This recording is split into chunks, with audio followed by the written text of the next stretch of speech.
Many people may be aware of the term eating disorder. However, the numbers prove otherwise. Roughly 30 million people struggle with an eating disorder each year. To combat this growing problem, the National Eating Disorders Association has dedicated the week of February 26th through March 4th National Eating Disorders Awareness Week. The goal is to reduce the stigma surrounding eating disorders and increase access to care. Every 62 minutes, somebody in the United States dies from an eating disorder.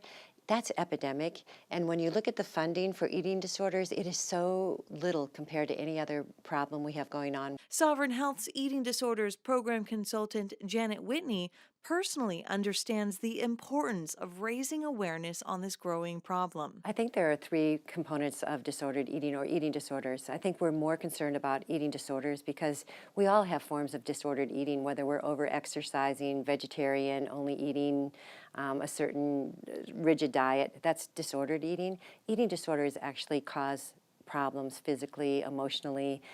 Your lives can fall apart from it. So what you'd want to be looking for is a child who's been exposed to trauma, or it comes in families. When my daughters and I were reviewing eating disorders, we looked at, I used to have to run 10 miles a day before I'd eat, and I didn't have any bad symptoms from doing that, but that's a eating disorder of sorts. And then my middle daughter developed for a very short period of time anorexia and bulimia, but she came right out of it. And then interesting enough with Hannah, she's had a different background of trauma and things happened to her. So her eating disorder got more full-blown and more intense. So you want to look at the sociological parts of the family, the genetics, what they're being exposed to for trauma, and then just our society and what it contributes to the whole problem of eating and body shape and this idea that thinness is the only way to be. When I was growing up, I wasn't really taught how to accept my body because of things that had happened with my dad and just kind of a disorder that was happening in the house. So I had a lot of low self-esteem, but it really was triggered when I was 15 and I was in an abusive relationship.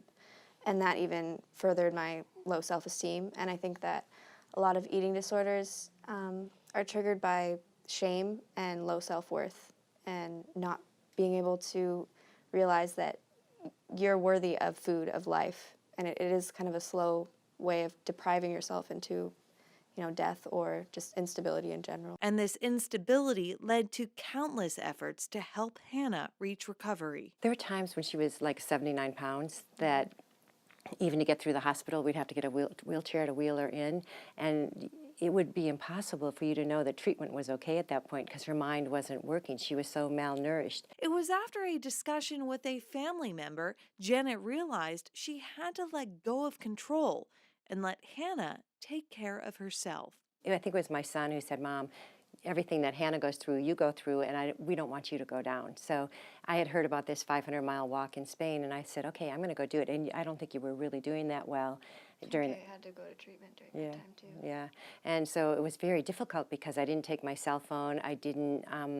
I wasn't in constant communication, but you had made that rock for me that said daughter of, and on the back it said strength. And in the Camino, you can carry that rock and put it at the end of the trail in like symbolizing your country, but for me it was symbolizing Hannah. At times I didn't know if I had food, a place to stay, definitely cold, alone, didn't speak the language, and didn't know if my daughter was okay. That was probably the biggest thing. And I would just say, Janet, you gotta keep moving forward, you gotta keep moving forward.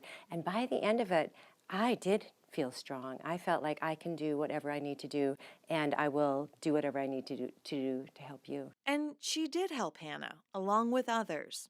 Through her family's experience with Hannah's eating disorder, Janet was able to transfer that understanding into Sovereign Health's eating disorder treatment program and its tailor-fitting recovery to each patient. I think I learned through Hannah her reluctance to go into treatment because they take her cell phone. She'd always feel like she was in trouble, which I think she spent a lot of her time in life feeling. So my emphasis with our program is let's just focus on the gifts, the singing, the art, the intelligence, the inner beauty.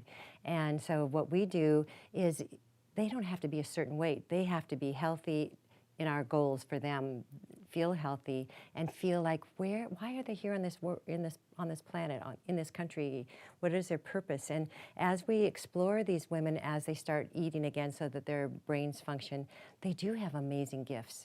They're usually highly sensitive, highly intelligent, and once we trigger into that, you can see them dancing or doing artwork for one another and starting to find food to be okay. Sovereign Health also offers a free toolkit online that provides insight into the various eating disorders. I think you had so many people in treatment where the families didn't even know that they had an eating disorder because they weren't aware. This handbook goes through every eating disorder, the symptoms, what to look for. It also features a guidebook that helps individuals and their loved ones talk about the disorder together, a pivotal piece that's helped people like the Whitneys.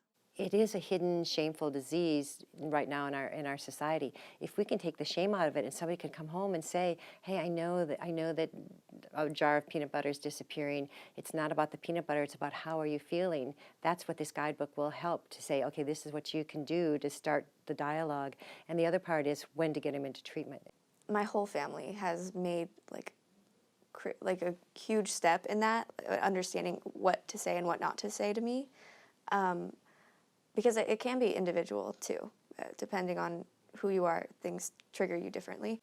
It's amazing how instead of focusing on my appearance and food, it's more about like who I am as a person, accomplishments I've made in like maybe school or, it's a lot more about caring for me as a person and not regulating food or not doing the whole food police thing. Or they really just let me kind of be me instead of the eating disorder. So that really helps.